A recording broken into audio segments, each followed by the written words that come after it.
Tuombe. Ninakushukuru Bwana wangu na Baba yangu. Asante kwa ajili ya majira haya na wakati huu Mungu ambao tena umekwenda kuachilia mahali hapa siku ya leo. Tumeweza kukusanyika mfalme ajabu. Tumekusanyika mahali hapa mfalme ajabu ambapo Mungu ni agizo lako Mungu ambalo umetuagiza tukakusanyike mfalme ajabu ili tukaweze kukumbushana maneno yako mfalme ajabu. Naomba Mungu katufundishe sisi sote. Baba, tunaomba neema yako mfalme ajabu. Nguvu zako Mungu, Roho yako Mtakatifu akahudumia kila mmoja mfalme ajabu. Tunakataa Mungu kurudi vile kama tulivyokuja mfalme ajabu. Bali tunatamani Mungu kazungumze Mungu kitu kwa ajili ya maisha yetu mfalme ajabu. Maana umesema katika maandiko yako kwamba unatufanya siku wapya kila siku mfalme ajabu. Nasi Mungu tunatamani siku ya leo Mungu ukatuvushe tena hatua nyingine mfalme ajabu. Katika jina la Yesu Kristo Nazareti mfalme. Maana umesema Mungu neno lako halitakuja mahali hapa bure mfalme ajabu. Kama itakuja bure Mungu itakuwa na makusudi katikati ya maisha yetu. Sema nasi mfalme ajabu. Sema na kila mmoja mfalme. Sina uwezo Mungu mimi wa kusema na kila mmoja aliyoko mahali hapa. Lakini wewe Mungu ambaye unatujua sisi unaweza kusema na kila mmoja aliyoko mahali hapa na akakusikia mfalme ajabu. Karibu Roho Mtakatifu kwa ajili ya kutuhudumia sote. Naomba na kuamini. Amen. Bwana Yesu asifiwe. Bwana Yesu asifiwe sana. Binafsi mimi namshukuru Mungu kwa ajili ya siku ya leo. Siku ya 5 ya semina, lakini pia siku ya mwisho ya semina yetu. Namshukuru Mungu sana kwa jinsi ambavyo ameendelea kunihudumia. Namshukuru Mungu sana kwa jinsi ambavyo ameendelea kuachilia afya katikati ya maisha yangu. Lakini pia namshukuru Mungu kwa ajili yako wewe kwa kuwa umeweza kuhudhuria katika semina ya wiki. Mungu akubariki sana. Basi semina yetu ambayo tunahitimisha kwa siku ya leo ilikuwa inaenda kwa somo ambalo lilikuwa linaitwa matokeo ya dhambi za siri yanavyoathiri maisha ya mwanadamu, ambapo neno kuu lilikuwa Isaya sura 29 mstari ule wa 15. Somo letu lilikuwa limegawanyika katika sehemu kuu 3, ambapo tuliona sehemu ya kwanza ilikuwa sababu zinazompelekea mtu kufanya dhambi za siri. Sehemu ya pili ya somo ilikuwa matokeo yanayosababishwa na mwanadamu kutenda dhambi za siri. Lakini sehemu ya 3 ambayo tutaimalizia siku ya leo ilikuwa ni namna ya kushinda dhambi za siri, jinsi ya kufanya ili usiweze kutenda dhambi hizo za siri. Ufanyeje? Siku ya jana tulikuwa tumeangalia sababu 2. Sababu ya kwanza tulikuwa tumeangalia upendo wa kweli. Tukaangalia vifungu katika Mathayo 22:37, tukaangalia pia Luka 10 mstari wa 25. Lakini pia tukawa tumeangalia namna nyingine ambayo nilikuwa ni kuacha kutenda maovu. Tukawa tumejifunza kupitia neno la Mungu katika kitabu kile cha Timotheo wa pili sura ya 2 mstari wa 19. Lakini siku ya leo tutaanza na namna nyingine ambayo ni kuungama dhambi au kufanya toba la kweli. Namna nyingine ya kushinda dhambi za siri ni kufanya toba la kweli au kuungama dhambi. Bwana Yesu asifiwe sana. Katika maisha ambayo tunaishi, Yesu baada ya kuona wanadamu tumeteseka sana duniani, machukizo yamekuwa ni makubwa juu ya nchi. Andiko anasema katika kitabu cha Isaya kwamba kikao kiliketi mbinguni, akasema ni nani tumtume ili aende akawakomboa wanadamu. Yesu Kristo akajitoa kwa ajili ya kuja kutukomboa sisi ambao tulikuwa ni watenda maovu. Baada ya hapo Yesu Kristo alipokuja akachukua maovu yetu, akafia pale msalabani ili sisi tuweze kuwekwa huru. Na maandiko yanasema kwamba pazia la hekalu lile likapasuka, kiashiria kwamba kila mmoja anao uwezo wa kumwendea Mungu. Anapokuwa amefanya dhambi, anao uwezo wa kusogea mbele za Mungu na kuomba toba. Lakini sasa katika maisha ambayo tunayaishi sasa hivi, shetani anajaribu kutuonesha kuwa kama vile hatustahili. Yaani unapokuwa umefanya dhambi, moyo wako unakuwa tena hauoni kama kuna namna ambayo Mungu anaweza kukusamehe. Kwa hiyo unajikuta tu unaendelea kufanya kitu. Unajikuta tu unakosa nguvu ya kuomba toba. Lakini moja na namna ya kushinda ni kuomba toba la kweli. Anaweza asifiwe sana. Kuungama dhambi. Unajua toba la kweli ni kusema kwamba hiki kitu sitakirudia tena, na hauwezi kukirudia. Bwana Yesu asifiwe sana. Unaomba toba la kweli kwamba Mungu, naomba unisamehe katika jambo hili, nisaidie nisiweze kulirudia tena. Bwana Yesu asifiwe sana. Tatusomea hiyo waraka wa kwanza wa Yohana sura ya kwanza na mstari ule wa 9. Amen. Soma mstari wa 8. Mstari wa 8, tukisema kwamba hatuna dhambi twajidanganya wenyewe, wala kweli na Amen. Unaweza kuona jinsi Mungu anavyotoa mwaliko kwamba tukiziungama dhambi zetu, yeye ni mwaminifu na wa haki hata tuondolee udhaifu pamoja na makosa yetu yote. Kwa hiyo wewe kama mtumishi wa Mungu, unapoona umemtenda dhambi, aidha kwa siri au isiwe kwa siri, inakupasa uweze kurudi kwa Mungu. Sema, Mungu naomba unisamehe. Lakini toba linalozungumzwa hapo ni ile ya kweli, ile ambayo umejua kabisa. Bwana Yesu asifiwe sana. Usije ukao unafanya kitu leo, unaomba msamaha baadaye, kesho asubuhi tena unarudia. Bwana Yesu asifiwe sana. Hapana. Hiyo haitakuwa nzuri. Inatakiwa ujifunze kufanya toba la kweli. Unapokuwa umetenda dhambi, sema kwamba tukisema kwamba hatuna dhambi, twajidanganya wenyewe, wala kweli haimo ndani ya mioyo yetu. Lakini tukiziungama dhambi zetu, yeye ni mwaminifu na wa haki hata tuondolee udhaifu wetu wote. Kwa kila mmoja tunajua sisi kama binadamu kuna majira tunapita, tunakutana na vikwazo vingi. Kaangalia katika dunia ya leo ambayo watu wameacha kumtafuta Mungu. Watu wamekuwa ni watu ambao wanajipenda wao wenyewe. Watu ni watu ambao wamekuwa hawapendi amani, hawapendi makubaliano. Watu wanachukiana, wana ovyo. Kwa unaweza kuwa unatembea ukajikuta tu umemkosea Mungu. Mungu anazidi kutoa mwaliko kwamba uendelee kufanya toba la kweli. Bwana Yesu asifiwe sana. Kuna tuandalia Isaya hiyo sura ya kwanza mstari ule wa 18. Somee. Isaya sura ya kwanza mstari wa 18. Haya, njoni tusemezane, asema Bwana. Dhambi zenu zijapokuwa nyekundu sana, zitakuwa nyeupe kama theluji. Zijapokuwa nyekundu kama bendera, zitakuwa kama sufu. Amen. Na Mungu anasema kwamba haya, njoni tusemezane, asema Bwana. Dhambi zenu zijapokuwa nyekundu. Yaani Mungu anajaribu kumuonesha Nabii Isaya, anapitisha maneno hayo katika kinywa chake kwamba anachukulia kwamba ni zile dhambi ambazo zimezidi sana, lakini anasema zitakuwa nyeupe sana. Kwa hiyo haijalishi umemkosea Mungu kwa namna gani, haijalishi umefanya nini, hata kama umekosea nini. Bwana Yesu asifiwe sana. Mwingine anaweza kaja na swala akasema hata kama niliua, hata kama uliua. Bwana Yesu asifiwe sana. Hata kama ulifanya nini, inakupasa uweze kusimama. Inakupasa uweze kuomba toba la kweli. Mungu ni mwaminifu, atakusamehe. Kwa sababu kwa Mungu hamna dhambi ndogo wala dhambi kubwa. Bwana Yesu asifiwe sana. Dhambi zote ni sawa. Aliyeua na aliyedanganya wote ni sawa sawa tu. Bwana Yesu asifiwe sana. Kwa kama umeiba kalamu, mwingine amemuua mtu, zote kwa Mungu ni dhambi. Ila tu itakuja katika hali ya kiubinadamu, unaweza mbona kama vile sio sawa. Lakini kwa Mungu hiyo ni dhambi. Kwa ndio maana anatoa mwaliko kwamba haya, njoni tusemezane. Maana yake nini? Maana ya kusemezana ni kuongeleshana. Unasogea mbele za Mungu, unamwambia baba yangu, nimekuja mbele zako. Kama yule mwana mpotevu alivyorudi akasema, baba, nimekosa chini ya mbingu na nchi, nifanye tena hata mmoja wa watumishi wako.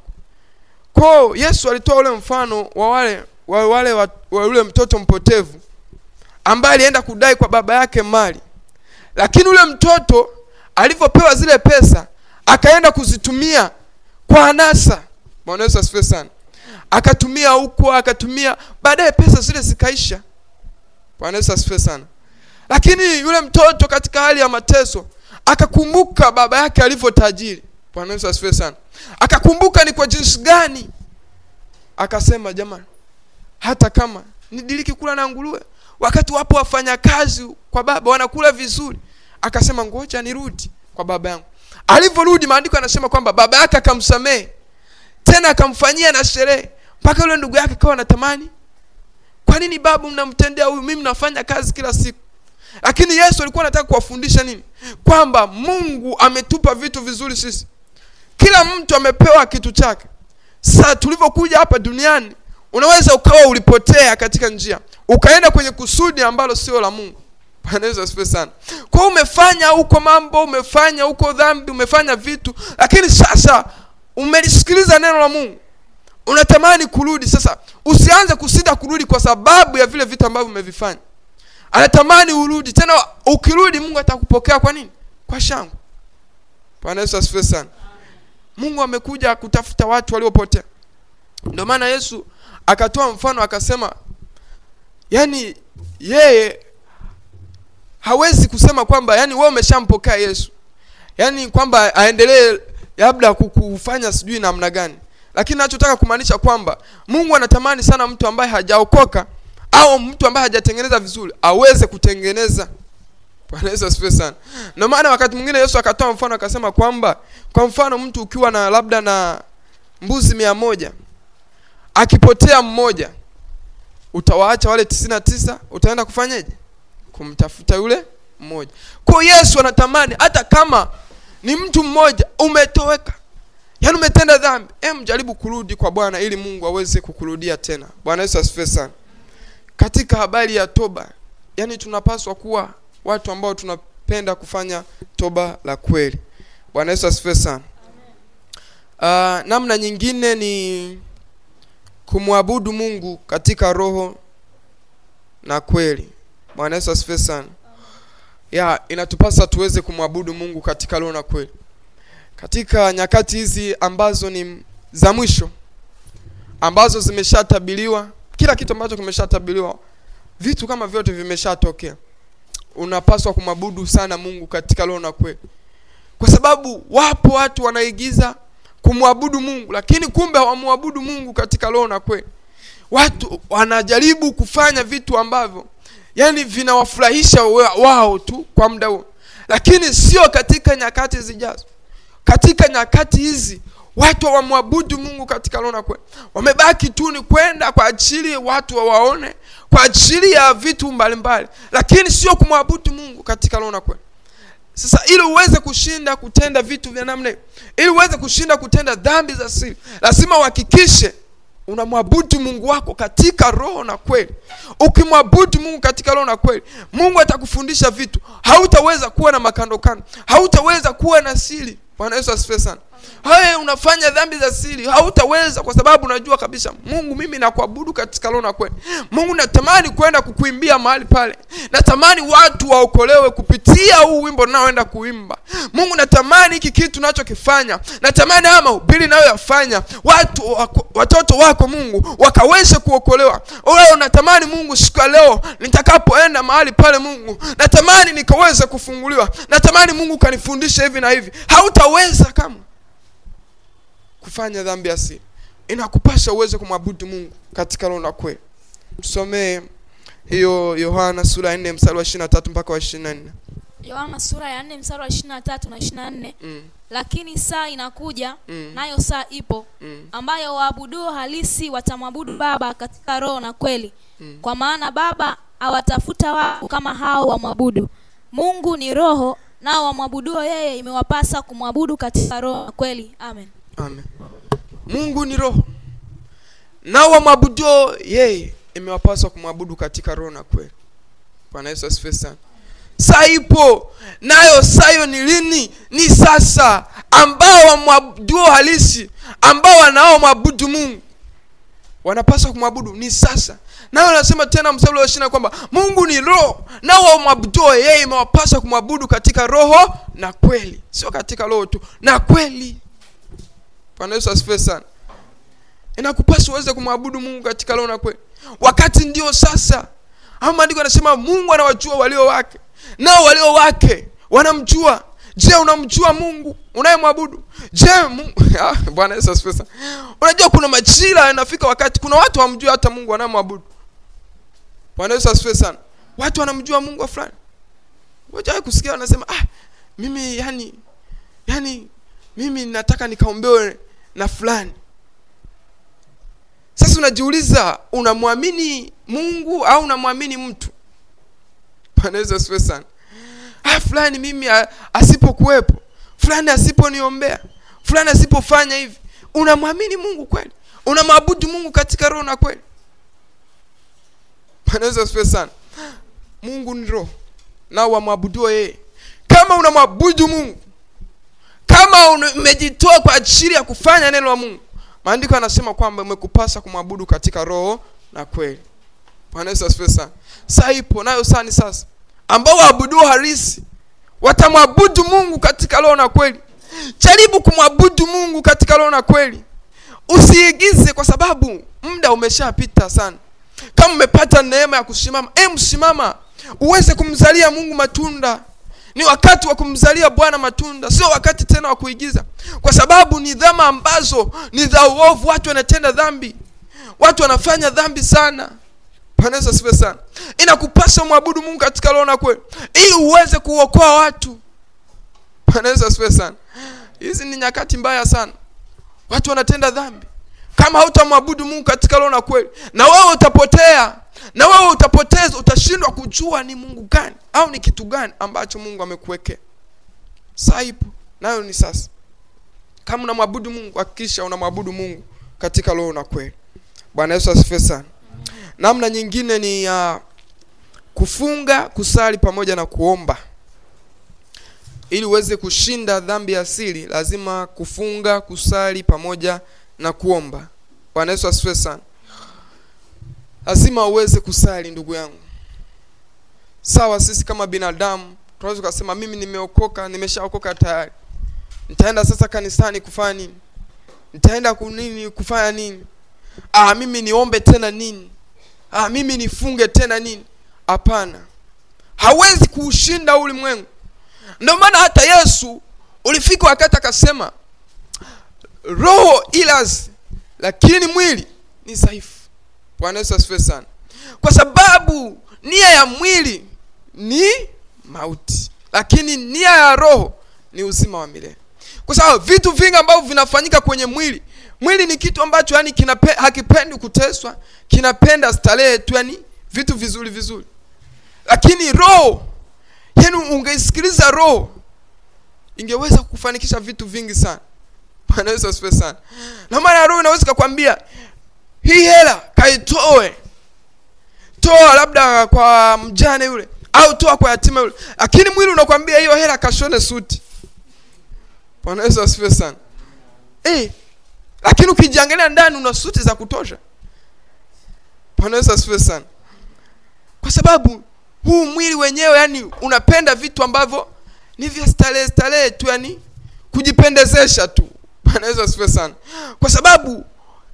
Kwa sababu hiyo hatutaweza kushinda majaribu, wala hatutaweza kushinda hizo dhambi za siri kama hatutaweza kuwa watu wa kusali, watu wa kufunga pamoja na kufanyaje na kuomba. Yaani wanasema kwamba leteni hoja zenu, njoni tusemezane. Mungu anatoa mwaliko, leta hoja. Bwana Yesu asifiwe sana. Lakini pia anasema kwamba maombi ya mwenye haki yafaa sana. Tena sio yafaa tu, akiomba kwa nini? Bado ni mwenye haki, lakini Mungu bado anatoa mwaliko uombe. Tena sio uombe tu, kwa nini? Bwana Yesu asifiwe sana. Andiko anasema kwamba ole wenu wa dunia na nchi, kwa sababu mshtaki wenu Ibilisi ametupwa katika nchi. Shetani yupo anaendelea kufanya kazi. Yaani ni mshtaki. Tena maandiko yanasema ni mshtaki. Hivi umewahi kujiuliza jinsi ambavyo unaenenda? Mungu anakuheshimu, anakuona mahali hapa, lakini ukute shetani tu anakuona. Kwa sababu yeye ni mshtaki, yupo tu pale kwa Mungu. Sasa saa nyingine Mungu umemwona Tegela, shetani anasema nimemwona, ila ngoja tu kidogo, ngoja tu ibada ishe, wewe usijali Mungu. Bwana Yesu asifiwe sana. Baada ya muda shetani anarudi, anasema umemwona yule uliyekuwa unamsema. Yeye ni mshtaki. Mungu anabaki anashangaa. Sasa Mungu anakushangaa ndugu yangu. Hivyo vitu ambavyo unavifanya haujui kama shetani yupo anakushtaki. Unapenda kumwaibisha Mungu kiasi hicho? Bwana Yesu asifiwe sana. Simama, funga, sali. Yaani ukiwa umefunga, sawa mwili utateseka, lakini roho yako kuna namna itakuwa. Bwana Yesu asifiwe sana. Yani kuna wakati mwingine tu ukiwa unaimba tenzi yako, yani kuna namna tu, yani unajisikia free, yani unajisikia amani. Bwana Yesu asifiwe sana. Kwa sababu nia ya roho ndio uzima wa milele. Bwana Yesu asifiwe sana. Ni mwili tu. Tusomee hiyo Mathayo sura ya 17 mstari wa 21. Mathayo 17:21. Lakini na hii haitoki ila kwa kusali kufunga. Amen. Amina. Yesu anatolea wanafunzi wake wameenda, Yesu sijui nini, tuongezee imani sijui nini. Akasema nie wenye imani haba. Mngekuwa tu hata na imani ya punje haladai mngeambia tu mlima ng'oka. Lakini akawapa caution. Namna hii haitoki ila kwa kusali na kufunga. Bwana Yesu asifiwe sana. Huyu ni Yesu. Yesu mwenyewe alikuwa ni mfano wetu. Ndiye kielelezo chetu. Wewe unajifunza kwa nani? Yesu alikuwa wakati ulikuwa na watu wanafunza anaenda kuomba. Andiko yanasema Yesu anaenda mlimani kuomba. Tena anakesha anaomba. Andiko anasema anarudi anamwambia kina Petro, "Nyie, vipi mbona mjakesha na mimi hata lisali moja?" Yesu anakesha anaomba. Wewe ambaye hauombi, huwezi kushinda kutenda dhambi. Bwana Yesu asifiwe sana. Yesu angekuwa ni mtu ambaye haombi, angesikiliza mapenzi ya binadamu. Kwa sababu Yesu ndiye Mungu mwenyewe. Alikuwa tu na uwezo wa kusema kwamba, yani yule alienda kumshika akamwambia tuwe kufa na akafa. Lakini kwa sababu nia ya mwili ni mauti, Yesu alitulia, alinyenyekea. Bwana Yesu asifiwe sana. Hadi mauti. Bwana Yesu asifiwe sana. Kwa hiyo lazima tujifunze katika habari hiyo. Lazima tujue kusali, hata kudharau ibada. Kama unaona hauna kitu ambacho kinakuzuia, fika kanisani, mwabudu Mungu. Unaweza kukuta kuna maswali mengi sisi kama binadamu. Unaweza kuamka siku tu una maswali ya ajabu. Saa nyingine unakuja tu ibadani unakuta yani mtumishi anayezungumza unakuta yani kama vile anakuongelea wewe. Bwana Yesu asifiwe sana. Yani ni kama anakupa solutions wewe. Bwana Yesu asifiwe sana. Kwa sababu mahali hapa ndipo mahali sahihi. Ndipo mahali ambapo unaweza kuzungumza na Mungu. Na Mungu anazungumza na wewe kwa njia gani? Sipo njia nyingi. Hata mahali hapa Mungu yupo anazungumza na wewe. Bwana Yesu asifiwe sana. Sasa ni wewe kuendelea kujifunza Mungu. Kipi? Hiki ni cha kwangu, unachukua. Hiki ni cha kwangu, unachukua. Bwana Yesu asifiwe sana. Tutaenda kuomba, lakini natamani tuangalie namna nyingine ya mwisho ambayo ni unyenyekevu. Bwana Yesu asifiwe sana. Lazima tujifunze kunyenyekea. Lazima tujifunze kunyenyekea. Bwana Yesu asifiwe sana. Kama mtumishi wa Mungu, jifunze kunyenyekea sana. Utaweza kushinda baadhi ya vitu. Usiwe mtu wa kujiinua. Usiwe mtu ambaye kidogo tu umejiinua. Kidogo tu umeonyesha kiburi. Kidogo tu yani wewe unaongea maneno yani ya kukatisha tamaa watu. Jifunze kuwa mnyenyekevu. Bwana Yesu asifiwe sana.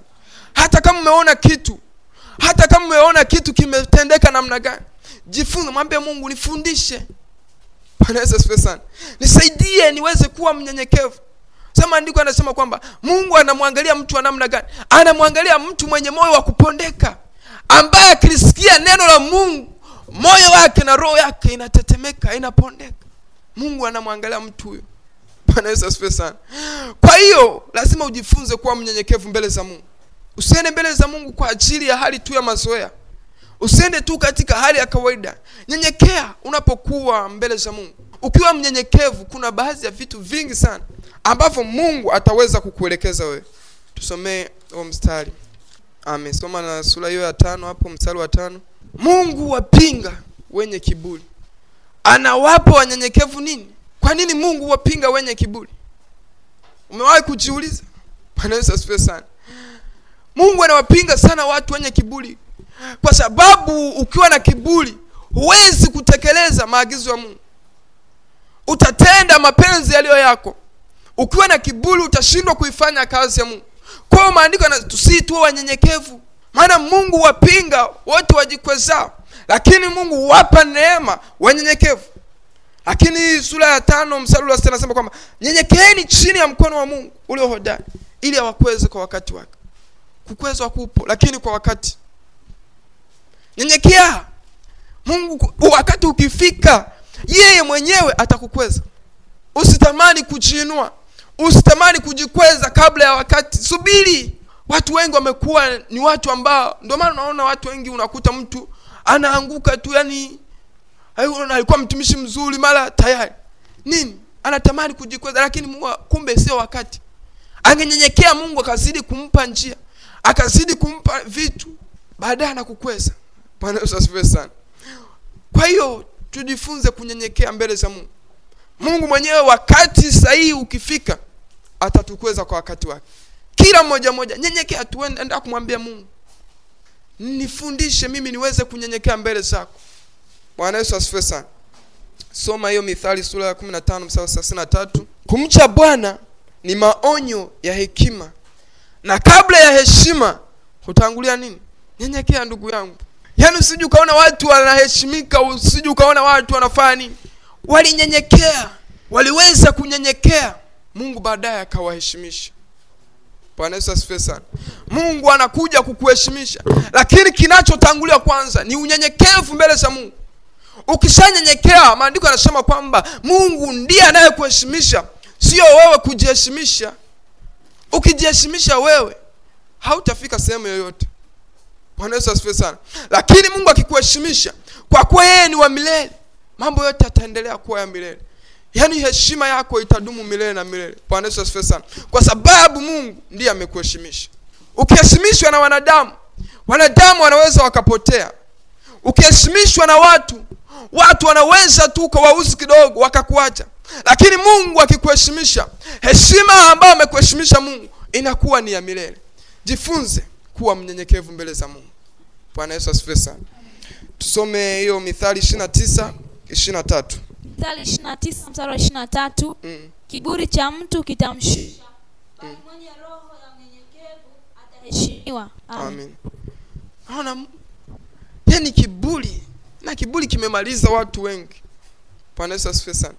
Kiburi cha mtu kitamshusha, bali mwenye roho ya unyenyekevu ataheshimiwa. Wewe leta kiburi tu, utazidi kushushwa tu. Mimi mbona sijui kina hivi? Acha kiburi.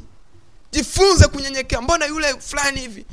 Anajiona tu wale sijui ametumia nini. Kiburi chako kitakushusha. Na mpaka siku ya mwisho Yesu atakaporudi, bado kiburi chako hakitakusaidia. Bwana Yesu asifiwe sana. Jifunze kuwa mnyenyekevu, kwa sababu kiburi cha mtu kitamshusha. Lakini bali mwenye roho ya unyenyekevu ataweza kuheshimiwa. Bwana Yesu asifiwe sana. Tusomee hiyo Mithali 18 mstari wa 12. Tuishie hapo kwa. Amen. Kabla ya uharibifu, moyo wa mwanadamu hujivuna. Majivuno. Bwana Yesu asifiwe sana. Shetani alijivuna baada ya kuona ana different sound. Akisimama akiimba, akaona wewe. Kabla ya uharibifu, majivuno yanachinua. Bwana Yesu asifiwe sana. Yani kabla kitu chochote hakijatokea, kuna mahali tu majivuno tu yametokea tu. Kwa sababu tu wewe ni mzima tu, unasema ngoja tu nikachape umbea, ngoja tu nikachape uongo. Nini? Huko ni kujivuna, hayo ni majivuno. Unapata wapi nguvu za kwenda kuongea habari za uongo? Bwana Yesu asifiwe sana. Unapata wapi hizo nguvu? Watu ni wangapi ambao wanatakiwa kuhubiriwa, lakini wewe bado unapata nguvu za kuongea uongo? Yaani unatoka wireless unaenda Keko kuongea uongo. Unatoa wapi hiyo nguvu?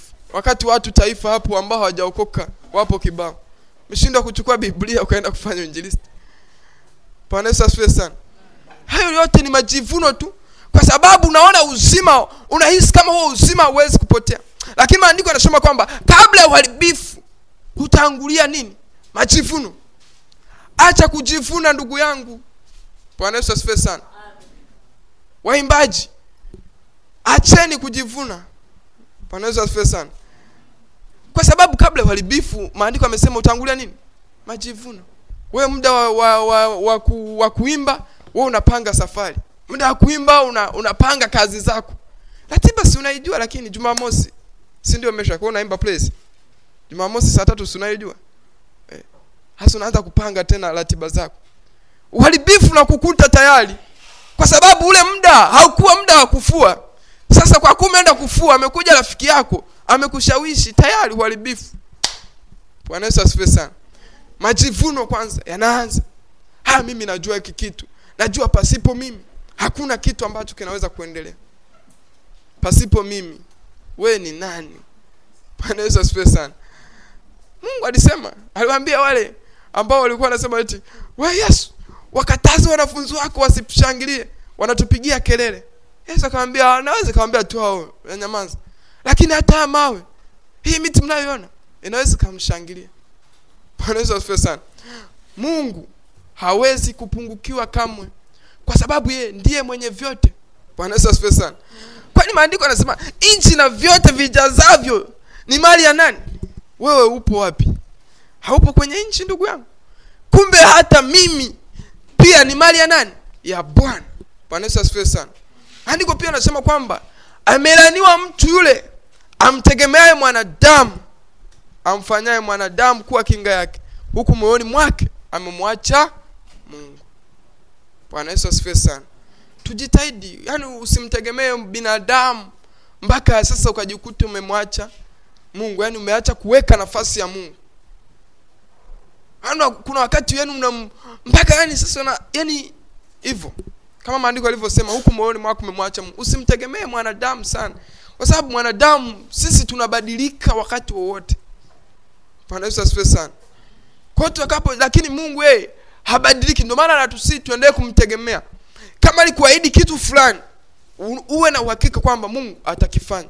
Na kama Mungu amesema kitu fulani, uwe na uhakika kwamba hicho kitu kitatokea. Bwana Yesu asifiwe sana. Namshukuru Mungu sana. Tumejifunza vitu vingi sana katika hii wiki. Lakini natamani msii tu Mungu aendelee kusaidia kwamba uendelee kuelewa ni nini yaliyo mapenzi ya Mungu. Kwa sababu mwisho wa siku natamani ukaendelee kusogea mbele. Maneno ya Mungu au semina hii isiwe chanzo cha wewe kukata tamaa au kufanya namna yote, bali iwe ni chanzo cha wewe kutoka mahali hapo ulipo na kusonga mbele. Bwana Yesu asifiwe sana. Uzidi kusimama, uzidi kuwa hodari. Hizi ni nyakati za mwisho hizi, yani zinataka wewe usimame tu straight. Uwe mtu wa ndio, uwe mtu yani wa hapana. Usiwe mtu ambaye ni ndio hapana. Hii dunia sasa hivi hautaiweza. Bwana Yesu asifiwe sana. Lazima uhakikishe umesimama. Wewe kama Mkristo, tukamzalie Bwana Yesu matunda. Tumzalie Mungu matunda. Bwana Yesu asifiwe sana. Bwana Yosefu, tupo wengi sana, lakini wengine bado wamechoka. Bwana Yesu asifiwe sana. Moyo wa ibada umeisha ndani yao. Ukiwauliza maswali hawana majibu. Bwana Yesu asifiwe sana. Si unabisha? Haya, kafanye wewe uinjilisti, utakuja kunipa majibu. Angalia, si unawajua waliokuwa wanakuja hawaji, wana mwezi hawaji ibadani, wana wiki mbili hawaji. Wewe nenda mfate, uone kama atakupa majibu. Si zaidi tu atakwambia nitakuja, ni mambo tu ya hapa na pale. Lakini nini? Kiburi tu uzima. Bwana Yesu asifiwe sana. Sasa nyie huwa hamuelewi. Naomba muwe tu mnatii Mungu anasema nini. Kwa sababu kuna wakati utakuja kuhitaji kitu, kumbe wakati huo sio, Mungu hajaruhusu. Bwana Yesu asifiwe sana. Sawa, utakuja umwe, utatamani watu waje kukufanyia faraja. Watu yani watu wanaweza, kuna wakati mtu anakuja kufanyia faraja, anafika tu pale, yani haoni hata cha kuomba. Wewe unatamani angekuombea, lakini Mungu anamwambia usiombe, unaomba. Akifika pale anakuachia, unasema Mungu wangu angeniombea. Hawezi kukuombea. Sasa abishane na Mungu. Wewe kiburi chako tu ndio kimesababisha hayo. Usifikie huko. Bwana Yesu asifiwe sana. Usifikie wakati huo. Sasa maandiko yanasema kwamba zinakuja ambazo ni mbaya sana, ambapo mtatafuta neno wala hamtaweza kuliona, na mtatamani kuokoka wala haitawezekana tena. Wakati neema ipo, unasubiria nini? Bwana Yesu asifiwe sana. Sasa natamani tukamuombe Mungu hata kwa dakika chache hizi, hata dakika 5. Tumuombe Mungu, tumsihi Mungu sana aendelee kutusaidia, tuendelee kusimama katika njia ya kumpendeza yeye. Kila mmoja mmoja. Yani Kila mmoja simame kwenye nafasi yake. Unajua ukisimama kwenye nafasi yako kuna vitu vizuri utaviona. Bwana Yesu asifiwe sana. Najua Bwana, tusimame. Unatengeneza njia, unatengeneza njia kwa ajili yangu.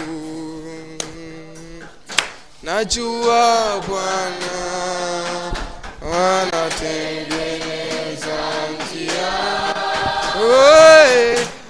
anatengeneza njia kwa ajili yangu. Najua Bwana, najua Bwana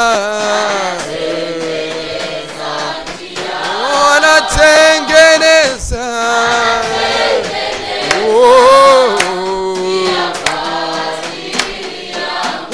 najua Bwana, najua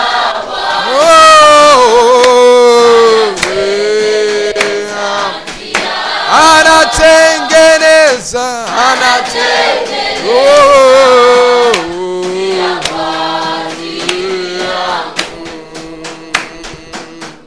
najua Bwana anatengeneza njia, anatengeneza njia kwa ajili yangu. Najua Bwana, najua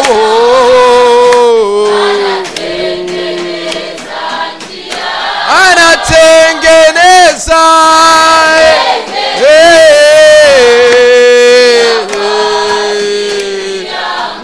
najua Bwana, najua Bwana anatengeneza,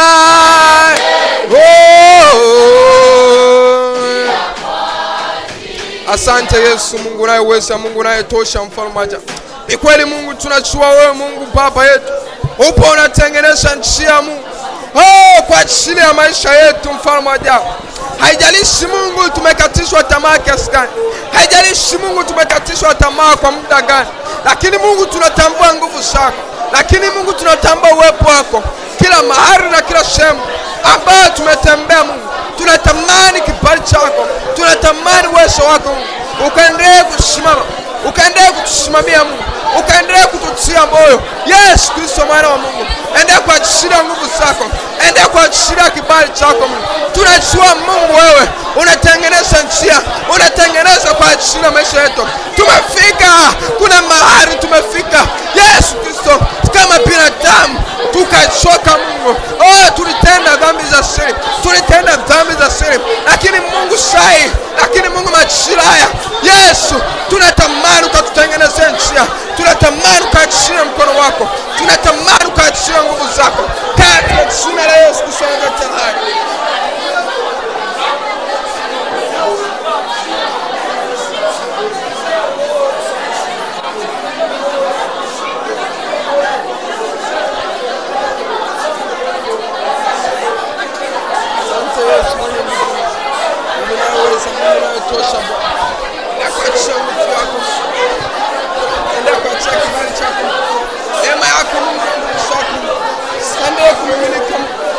Kusibitika katikati yetu, endelea kutengeneza njia, endelea kutengeneza njia kwenye maisha yetu Baba.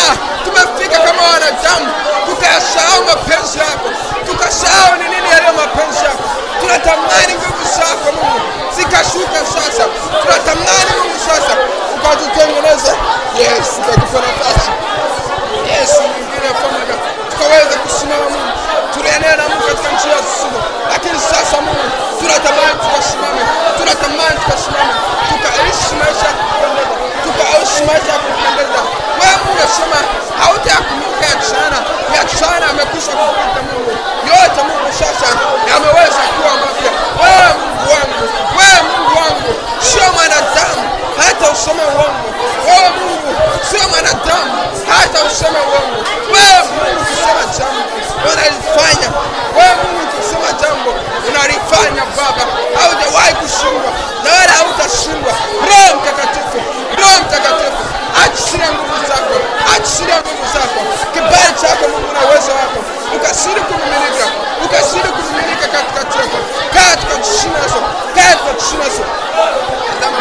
wazazi wetu.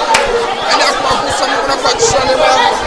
Mungu endelea kuachia nguvu zako katikati ya wazazi wetu Mungu. Yamkini Mungu kuna vitu alivyofanya Mungu, lakini Mungu anatamani kututoa na kutupeleka hatua nyingine katika jina la Yesu, katika jina la Yesu, katika jina la Yesu.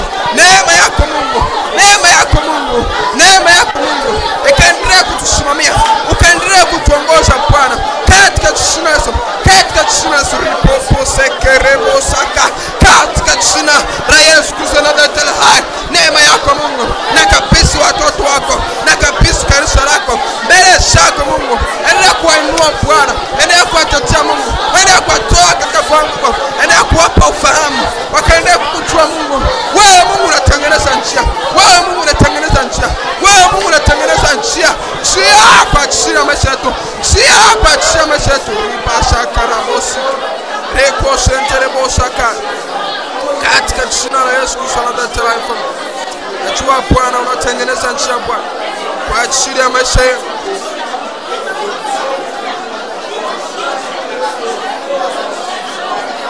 Bosaka bosaka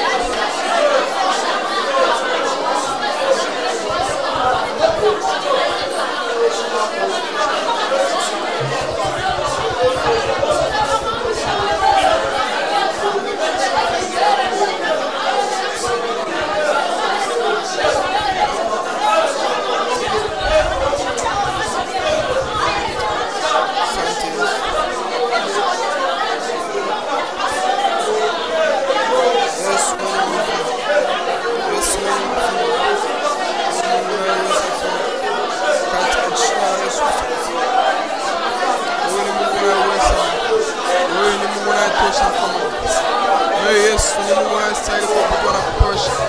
Asante Roho Mtakatifu. Asante Bwana Mungu. Asante Bwana Mungu. Asante Bwana Mungu. Asante Bwana Mungu. Amen.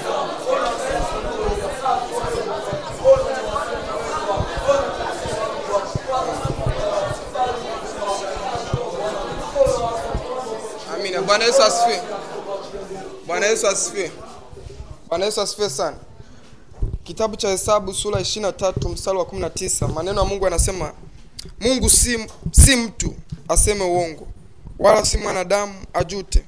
Iwapo amesema hata litenda, iwapo amenena hata lifikiriza. Bwana Yesu asifiwe sana. Natamani tukamshukuru Mungu. Mungu sio mwanadamu. Yeye hawezi kusema uongo. Kama ameweza kutusikilizisha maneno yake, nasi tunatamani tukaendelee kusimama na kutembea. Basi tumshukuru Mungu kwa ajili ya neema hii ambayo ameiachilia katikati yetu. Na tunaamini Mungu ndiye anayezidi kutengeneza njia hata kesho kutwa. Maana yeye ndiye anapaona mahali pale ambapo sisi tunatarajia kwenda. Basi tumsihi sana Mungu. Tumshukuru sana Mungu kwa sababu ametuwezesha kusikiliza maneno yake. Tumshukuru sana Mungu ili atusaidie hata siku ya kesho na kuendelea tena mbele na zaidi. Bwana Yesu asifiwe sana. Nenda kwenye maombi, mshukuru Mungu. Asante Mungu kwa ajili ya nguvu zako Mungu na uwezo wako mfalme ajabu. Nakushukuru Mungu kwa ajili ya mamlaka yako Mungu na kibali chako mfalme ajabu. Asante Mungu kwa ajili ya kibali chako Mungu. Wewe sio mwanadamu hata useme uongo. Wewe sio mtu Mungu hata ujute. Ukisema jambo Bwana unalitenda. Ukisema jambo Bwana unalitimiza mfalme ajabu kwa wakati wako. Asante Mungu kwa ajili ya semina hii. Asante kwa ajili ya wiki nzima hii. Asante Mungu kwa ajili ambavyo ulitufundisha. Asante Mungu kwa ajili ambavyo ulisema nasi. Nasi Mungu tunazidi kukushukuru kwa ajili ya mapenzi yako. Asante kwa ajili ya neema yako. Asante Mungu hata kwa ajili ya yale ambayo hujafanya. Utaendelea kufanya zaidi na zaidi. Utaendelea kutusimamia, utaendelea kututetea, utaendelea kutupigania Bwana. Tukaendelea kusimama. Maana peke yetu Bwana sisi hatutaweza. Maana peke yetu hatutaweza sisi. Peke yetu Bwana sisi hatutaweza kufika mahali popote. Yesu, endelea kututembeza katika mapenzi yako. Endelea kutusimamia Mungu. Endelea kutuongoza Mungu katika roho mapenzi yako. Katika jina la Yesu Kristo na Nazareti. Endelea kuachia nguvu zako. Endelea kuachia kibali chako. Katika jina la Yesu. Katika jina la Yesu Kristo na Nazareti. Neema yako Mungu na nguvu zako Mungu zikaendelee kusimama. Kibali chako Mungu kaendelee kuongezeka sana mfalme ajabu. Kwa kwa jina la Yesu. Asante Mungu kwa ajili ya wote waliosikiliza neno lako. Asante Mungu kwa ajili ya waliofuatilia online. Asante Mungu kwa kila mmoja mmoja Mungu. Neema yako ikashiri kumfunika, neema yako ikashiri kutufunika sote kwa pamoja Mungu. Endelee kutusaidia Mungu. Msaada wako Mungu endelee kutunulia ili tukaendelee kuyaishi yale maneno yako, ili tukaendelee kuyaishi yale mapenzi yako. Katika jina la Yesu, katika jina la Yesu tunatamani Mungu nguvu zako Mungu. Tunatamani Mungu kibali chako kikaendelee kusimama mfalme ajabu pamoja na maisha yetu mfalme ajabu. Katika jina la Yesu, katika jina la Yesu mfalme ajabu. Wewe ni Mungu usiyeshindwa jambo lolote mfalme ajabu. Bwana ninakushukuru kwa ajili ya neno lako. Asante Mungu kwa ajili ya siku. Asante Mungu kwa ajili ya mapenzi yako Mungu. Yesu kwa leo mfalme ajabu. Asante Mungu kwa ajili ya jambo lolote mfalme ajabu ambalo Mungu wewe unaendelea kufanya na kuliachilia katikati yetu. Nakushukuru Mungu. Asante Mungu kwa ajili ya uwezo wako mfalme. Asante Yesu kwa ajili ya uwezo wako. Asante Yesu. Amina. Basi tuketi.